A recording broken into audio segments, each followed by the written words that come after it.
And now, it's time for another Dice Tower review with Ryan Metzler.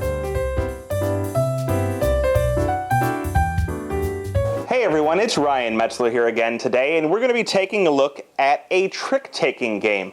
Today we're going to take a look at Paula, which is a game by Cambridge Games Factory, one that's not real common, but one that I managed to get my hands on, and I'm a little bit interested to try out. So, real quick, we're going to take a look at this game that has a little bit of an artistic or color mixing theme.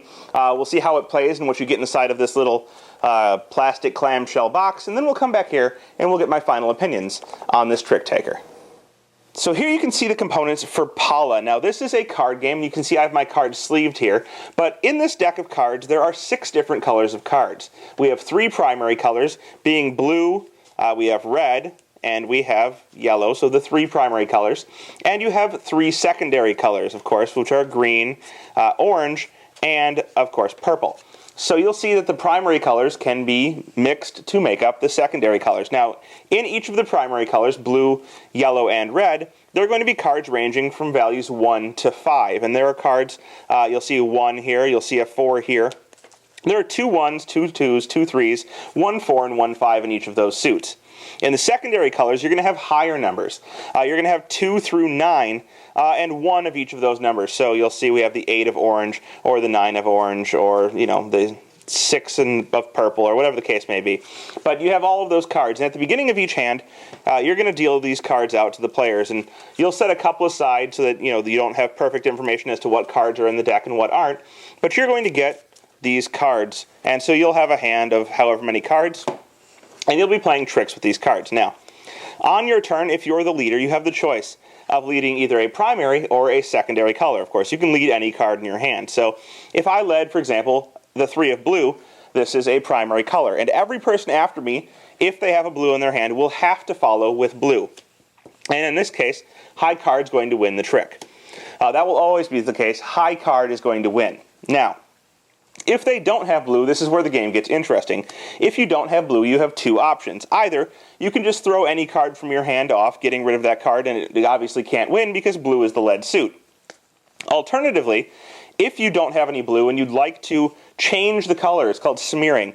What you can do is, on the person whose highest card is out for that trick, so let's say the 3 of blue had been played and the 1 of blue had been played, you can play a card that will mix with this color to make a secondary color. For example, I could mix the 1 of yellow with the 3 of blue, and I would play this on that player's card. They now have a 4 of green, because blue and yellow make green, and 3 and 1 adds up to 4. So I would have to use a card from my hand to make their card better, but change the color to green, and now this blue can't win. However, I would then play a card from my hand as my card, for example, the 6 of green, and I would now be winning this trick because I'm higher than the 4 of green. Now this leaves the last player open to play another card if they wanted to, and they would have to follow suit with green, or if they don't have any green, they can throw off, meaning they can just get rid of any card from their hand, or as another option, which I'll cover shortly, or I guess I may as well cover it now, you could, for example, mix another blue and a yellow to make a green. So if they had the 5 of blue and the 2 of yellow, they could mix those together to make a 7 of green. Much like this mixing was done here, but now they have the choice to mix to make a green. And the high card, of course, would win in the suit that is now the color of the trick, which is green. And let's say they just played, for example, the 3. This would win, and they would take the trick. Now, when they take this, they're going to take 1 card of the color, and they're going to put it down in a score pile, which will count for later, and I'll show you this show you why later. And there are 2 ways to score the game, so we'll cover both of those. Now, as I said, that's what happens if you lead a normal color trick. Either it goes all the way around in the color and people throw off, or someone will mix to change the color, and then the final suit of the color will have been changed.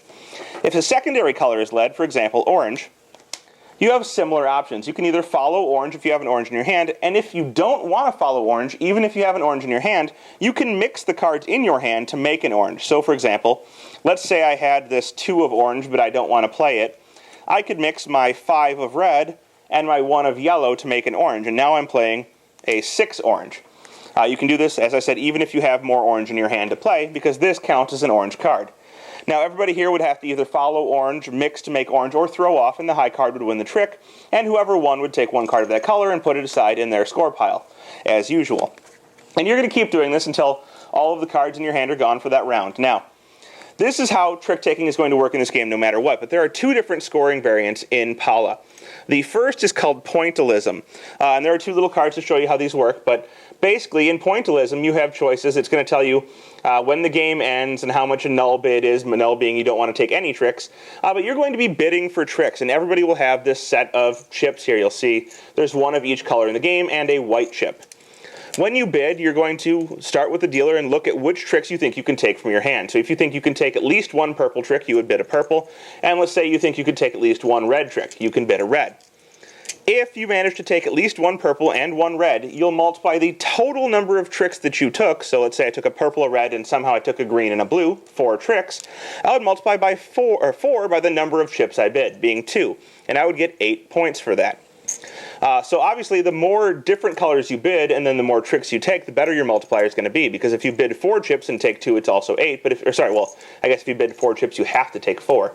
So if you bid 4 chips and you take 4, it will be 16 points. Now, the white chip means that you plan on not taking anything, and a null bid, although not great, is worth some points. So if you don't think you can take any tricks, a null bid is, worth a few points. In a case of a 3-player game, it's plus or minus 25 points, but in higher player games, it goes down in terms of value, because it's easier to go null. If you miss a null bid, you go down in points, but if you miss your normal bids, for example, if I bid an orange and a green and I don't get, a green, then I lose nothing, I just score 0 points. The other type of play in Pala, if you choose to go the other route, is called Impressionism. Now in Impressionism, the goal is exactly the opposite. You're not trying to take tricks, and you won't be bidding for tricks, so you won't be using these chips in that version of the game. Instead, you'll have this board right here. So this is for a 4-player, but on the other side is a 5-player game. There's also a 3-player variant, but in this, before you start playing, you're going to get dealt your hand of cards. Each player around the table will have the chance to place 1 card from their hand on each of these different spots here. So you'll see there's plus face, cancel, +1, and +1. So I would have my hand of cards, and I would look at which cards I like, which ones I think I can take a lot of tricks in, and I'd want that to be on the cancel. So maybe I think I can take red, so I wouldn't want to play my high red in this case, but maybe I place red out on cancel. Yellow gets placed on face value. Green gets placed on +1, and orange also gets placed on +1. For this hand, every card that you take that is yellow is going to be worth face value points, and points are bad. Every card that you take as green is going to be worth 1 point, as is every card you take that's orange.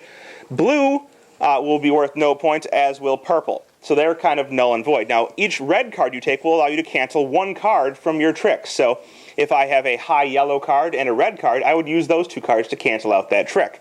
And I wouldn't count that yellow card. And so your total amount of points is going to be however many tricks you took, or however many cards you took that match these values, and you're going to add those up, and that will be your score. And obviously the first person in this place to a certain number of points is going to lose, and whoever has the least points will be the winner. Anyhow, that's how Pala plays. The interesting part is in the mixing of the cards and trying to figure out how tricks will go. But let's go see what my summary of the game is. Well, there you have it. That is Pala. Now, as you can tell, or as you might know from watching my videos, I'm a big fan of card games, and in particular, a pretty big fan of trick-taking games. And Pala is exceptional in trick-taking, in my opinion. It's a very good game. I like the design. I really like the mixing of colors and the aspect that adds to trying to predict what tricks you can take. Now, primary colors aren't always going to be great, because although you may have the highest card in a primary color, there's always a chance that primary color will get mixed in the middle of a trick, and you'll lose that high trick because now, instead of playing a blue trick with the 5 of blue, you're playing a purple trick with maybe a 6 purple, because someone mixed you with a red and then played the 7 of purple. So you can lose that trick even though you've bid a blue, thinking that you'd get it on the 5. The 2 different variants, of the 2 variants, I've heard from a lot of people that Impressionism is their favorite. But I gotta be honest, I don't really like the Impressionism variant as much as I like the Pointillism variant. The reason is, I find it much easier in almost every trick-taking game to avoid taking a trick than I do to actually plan out and bid taking a trick. I can avoid every trick, but how do I determine which tricks I can take? And I think that's the interesting part of having a bidding variant in a game. So when you have a variant that allows you to just avoid taking tricks and gives you a benefit for doing that, I think it loses a little bit of the planning, a little bit of the strategy of the game for me. That's not to say Impressionism is bad. I don't think it's a bad variant. I just find it a little bit easier, and it loses a lot of the mixing variants that you see in the Pointillism because of the fact that you're trying to avoid tricks, and a lot of the time mixing seems more powerful when you're trying to get tricks than it is when you're trying to avoid them. Although it can be used to throw tricks to your opponents who don't want to take them.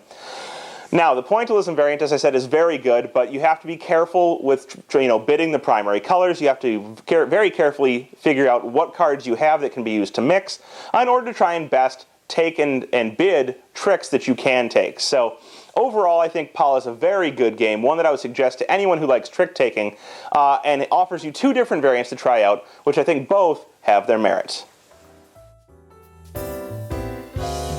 Thanks for watching our review today. For more information about board games, as well as the #1 board game audio podcast, check out Dicetower.com for reviews, interviews, and more. I'm Eric Summerer, and you've been watching The Dice Tower.